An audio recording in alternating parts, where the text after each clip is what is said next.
lesson sa atin ng mga small content creator na ingatan natin yung ating account kasi napakahirap talaga, totoo lang. Yes. Napakahirap. Unang-una, pag hindi natin ma-recover agad, yung hassle ba, yung abala.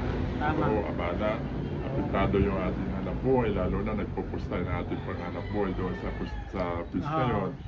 Abala, lahat ng customer natin, hindi natin ma-entertain. Mga customer natin dyan, pasensya na, pero hindi tayo nawawala ng pag-asa. Tama. At the same time ngayon, dahil naayos naman, konting ayos na lang. Actually, na-update naman ni Kuya Bol na. So, konting ano na lang, konting himas na lang, konting tiis. Mababalik na rin yung account ni Kuya Raul. Hopefully, sana pagdating ng ilang araw, ma-full recover na natin para magbalik sa normal. Pero, masakit pa rin. Mabigat kasi naghanap buhay din ng maayos, marangal. Pero may mga tao na bakit ganun ang ginagawa. Gusto pakialaman ng buhay ng ibang tao na gumagawa ng mabuti at gumagawa ng para sa pamilya. Sana lumabad po tayo ng patas. Sana huwag po natin pakialaman yung privacy buhay ng ibang tao. Kasi buhay niya yan eh. Wala ka dapat pakialaman kundi yung buhay wala.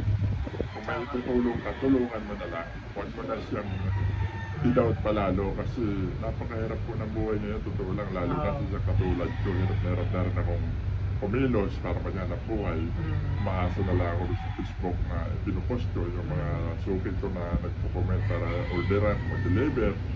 So doon na lang ako maasa. Hindi na ako umigot ng buong maghapon kasi napapagod na yung aking katawan, totoo lang. Alam niyo naman, may health history tayo na iniingatan.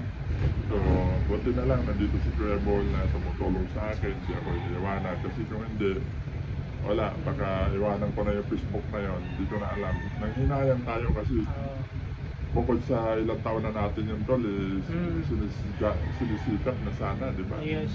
So, sana, pero pag-pray natin yan, di ba? Wala namang imposible. Tsaka ginagawa naman natin yung best natin. Marami naman tayong mga tropa na sikat na talaga nagto-troubleshoot ng Facebook. Hindi naman tayo iniiwan. Ayun, kaya nagpapasalamat din ako sa mga tropa. Pero din, boss, Ruden, tol, maraming salamat sa iyo, idol, ha? At siyempre, tol, Kuya Bol, salamat, hindi mo ako iniwanan, hindi mo ako pinapabayaan. Tama. Nandiyan ka palagi sa oras na may mga problema ko, hindi mo ako nakakalimutan. Siyempre.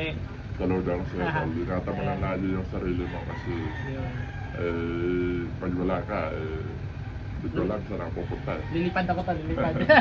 Dito lang ako sa Pilipinas tol. Ngayon, pag wala tayong pera, hindi tayo, real talk na lang tayo. Pag wala tayong pera. Wala rin. Salamat ako kay Boss Ruden. Brother, kasi kahit di kita mas nakilala sa personal, pero talagang napakabait kanina. Saludo sa iyo, tol, saludo. Ginaid niya rin kami paano gawin. Sana tagumpay sa buhay mo at marami ka pamatulong na tulad natin. Walang-wala rin. Nagsusumikap sa buhay. Ayun lamang guys, at least na-update ko po kayo kung ano pong nangyayari sa Facebook account ni Kuya Raul at sa kanyang Facebook page. Yun. Naman po, maraming salamat at ingat po kayo palagi. God bless. Opa pa rin.